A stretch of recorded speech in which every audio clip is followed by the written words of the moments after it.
among those delegates on whether or not to declare independence, as you were dealing with a group of individuals with very different backgrounds. Certainly the delegate who was from the colony of Massachusetts, a Puritan, a lawyer, would be quite different in thought and in action than the delegate from, let's say, the colony of South Carolina, a Southern aristocrat.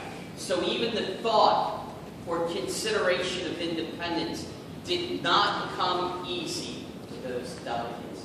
But on June 7, 1776, a gentleman by the name of Richard Henry Lee would stand up and make a very important resolution.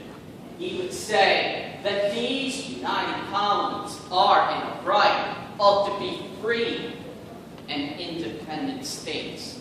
4 days after that resolution, a committee of 5 delegates was formed to write a formal draft declaring independence. Those 5 individuals were John Adams, Benjamin Franklin, Thomas Jefferson, Roger Sherman, and Robert Livingston. Now, out of those 5 delegates, who was the person chosen to write that initial draft? Who was it? Jefferson. Thomas Jefferson.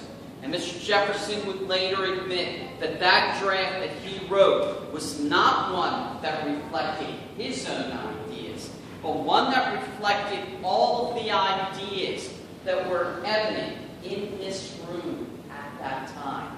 But in order for that draft to be adopted, a number of compromises would have to be made on the actual wording of the Declaration, on whether or not to on such things as whether or not to refer to the King of England as a tyrant or a